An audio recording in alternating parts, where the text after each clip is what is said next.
to a vast majority, at least I hope I am, of the folks out here at NIH, you know that wearing this mask through the next year here can save lives, a significant number of lives. And so I apologize if you don't hear me as clearly as maybe you should.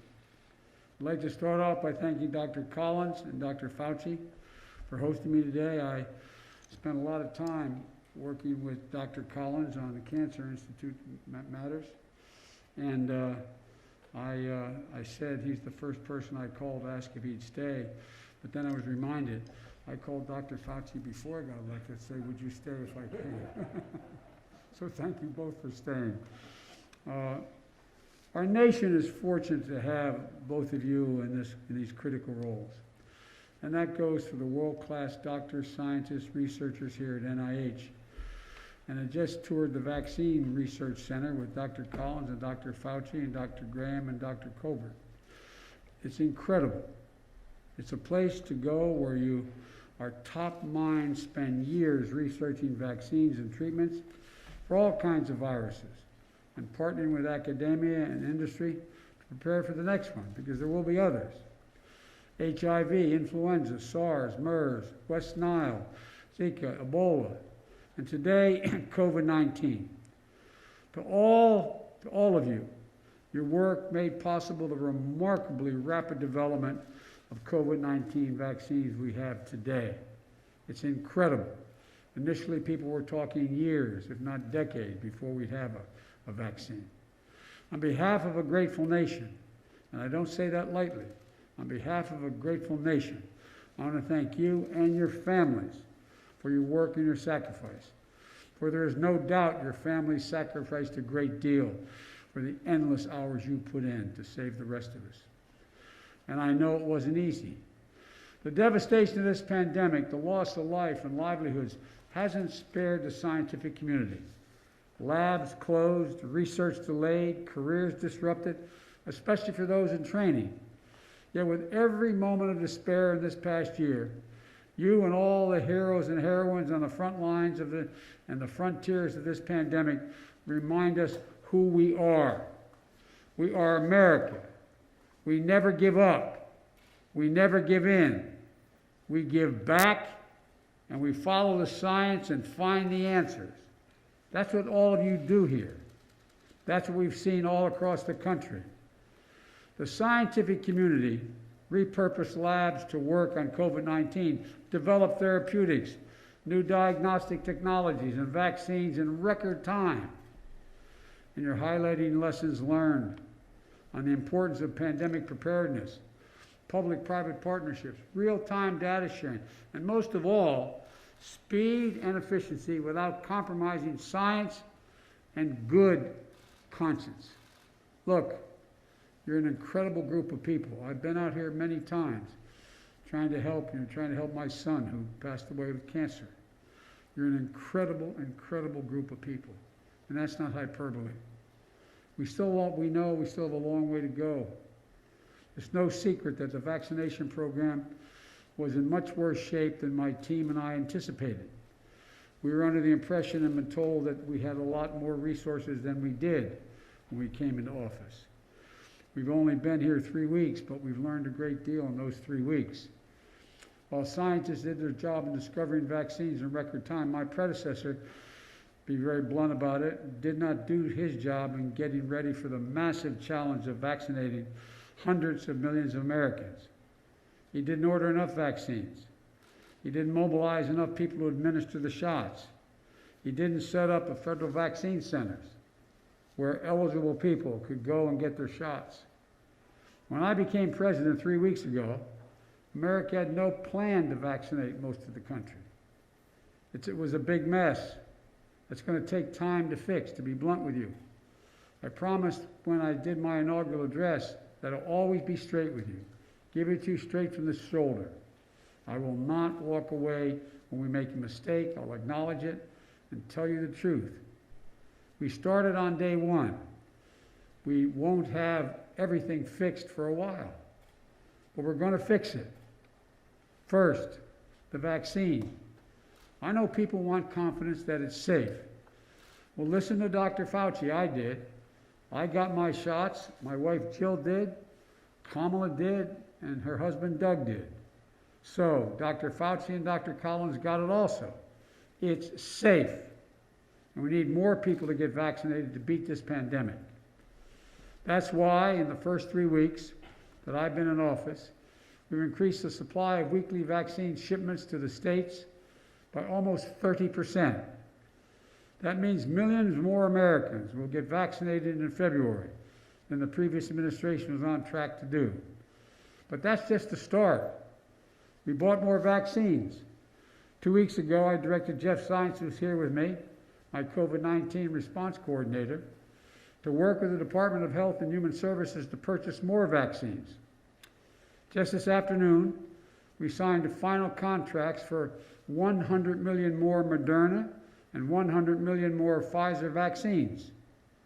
We're also able to move up the delivery dates with an additional 200 million vaccines to the end of July, faster than we expected. And in further good news, both companies agreed, and we're now contractually obligated to expedite delivery of 100 million doses that were promised by the end of June to deliver them by the end of May.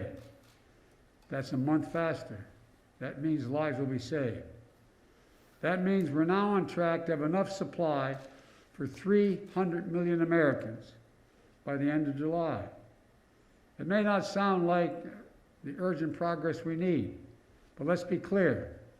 When I took office just 3 weeks ago, this country did not have a plan or enough vaccines or people to vaccinate Americans. All Americans, any time, at any point in 2021. Within 3 weeks, round-the-clock work with so many people standing behind me and in front of me, we've now purchased enough vaccine supply to vaccinate all Americans. And now we're working to get those vaccines into the arms of millions of people. In just 3 weeks, we deployed over 1,000 federal staff to vaccination sites around the country. We're helping give shots and set up and speed up vaccination operations. To date, we've also provided $3 billion to 37 states and territories and tribes to bolster existing vaccination centers and create more of the centers to administer, where we administer the vaccine. For example, 3 days ago, Vice President Harris and we had a virtual tour of a federally supported vaccine center in a parking lot of the Arizona Cardinals Stadium in Glendale, Arizona. It's open 24/7. Folks who are eligible can call by phone or sign up online for an appointment. They literally drive in, stay in their cars, get a shot, get a car, and schedule the next shot. On average, it's about 30 minutes from start to finish. In just 3 weeks, the site has administered 160,000 doses, now averaging 8,000 vaccinations through day and night. Look, it's coordination between state and federal government and the private sector partnership is essential. One of the nurses coordinating the effort in Arizona said the work was like administering, and I love this phrase, Doc, she said, like administering a dose of hope. Like administering a dose of hope. Let me say that, a dose of hope. We're going to get those doses of hope out at new and large-scale vaccination centers that were set up by the federal government. During the Super Bowl, we got a call from the NFL. The commissioner of football, Goodell, said we could have access to all 30 of the NFL stadiums for mass vaccination sites. We just announced we've worked with the governors to set up these new federally run sites in California, New York, Texas, with many more to come. We're going to target communities that have been the hardest hit and will be staffed by our military, the Federal Emergency Management Association, FEMA, same people who respond to hurricanes and storms and the like, and other federal experts at the Department of Health and Human Services and the Department of Agriculture to get vaccinators to make sure it gets in people's arms. When I got to office, There was no federal plan, none, to ship vaccines directly to local pharmacies. So folks who are allowed to get a vaccination under the state rules as the allocation of who gets in line are allowed to get one, can schedule an appointment now and get COVID-19 vaccine shots like they would a flu shot from their pharmacy. It will start today, that program. And for folks who can't get to a pharmacy, we're deploying mobile units and sending vaccines to community health centers, federally run community health centers, to take care of the poorest of the poor that reach the hardest hit in the most underserved areas in the country: Black, Latino, Native American, and rural communities. This is an important piece to ensure racial equity remains at the center of our COVID-19 response, which is something I know Dr. Collins and Dr. Fauci are focused on as well. Another point of progress is we're deploying more vaccinators.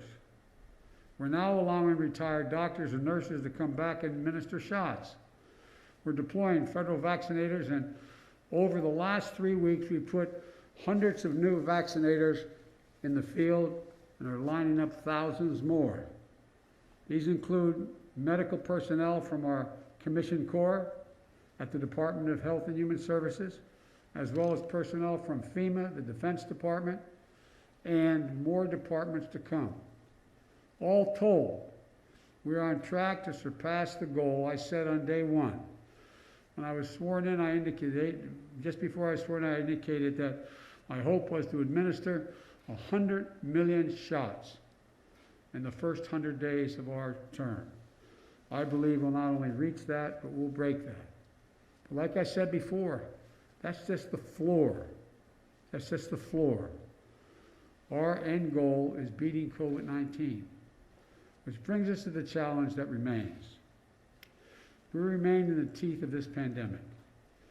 January of 2021 was the deadliest month we've had. We lost over 100,000 of our fellow citizens.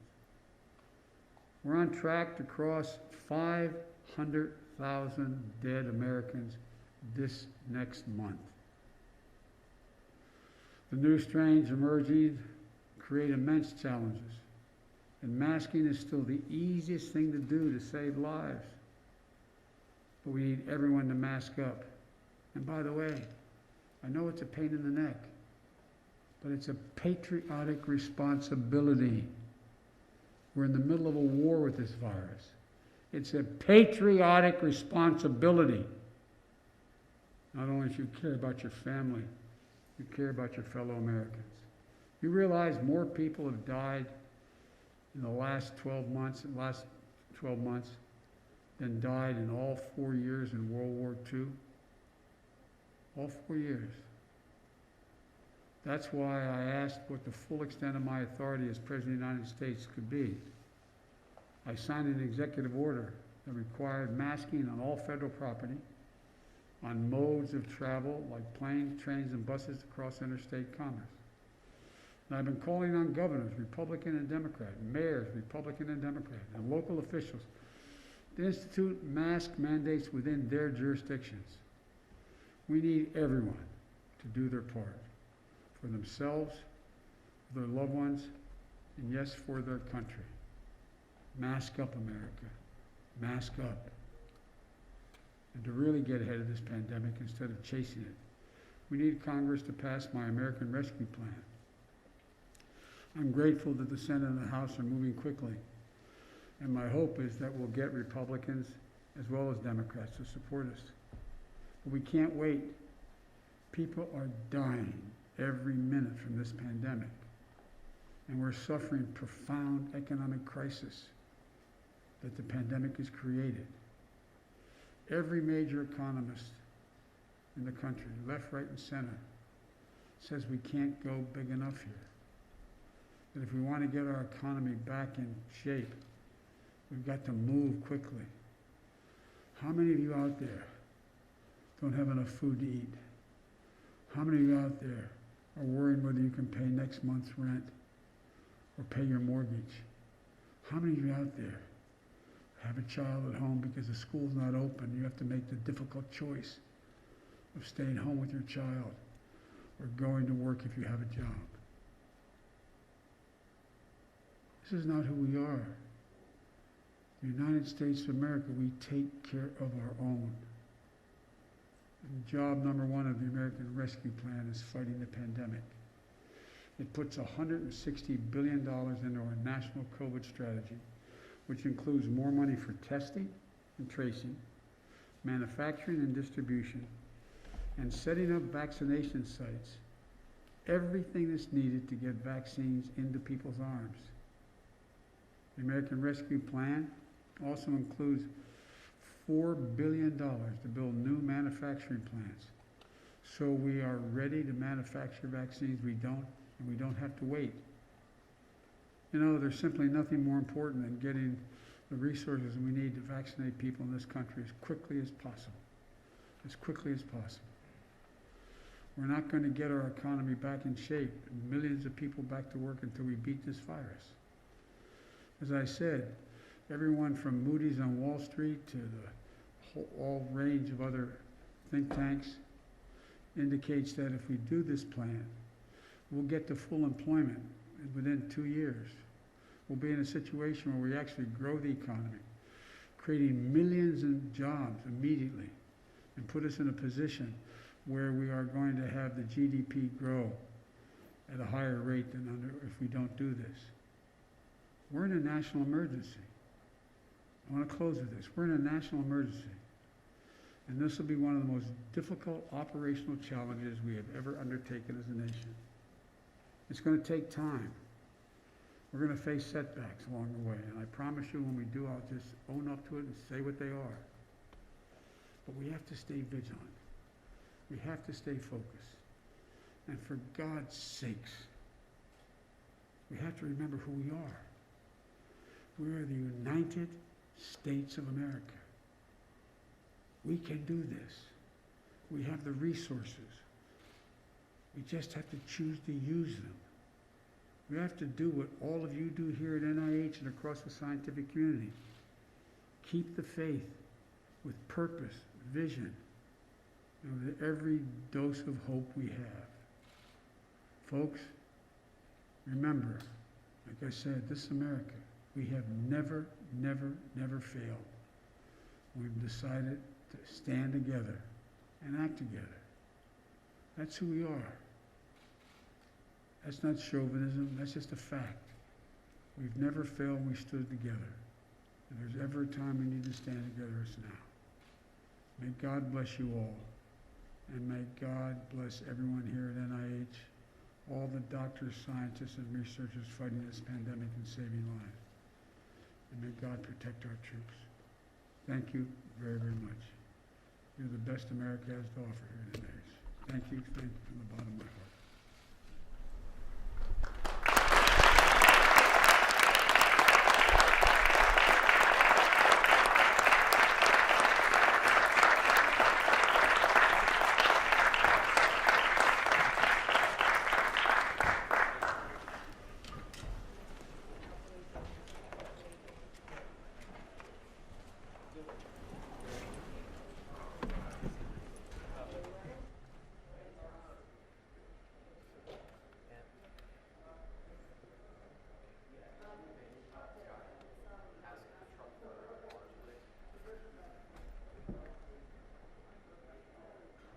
Hey man, it's Scott. You got me?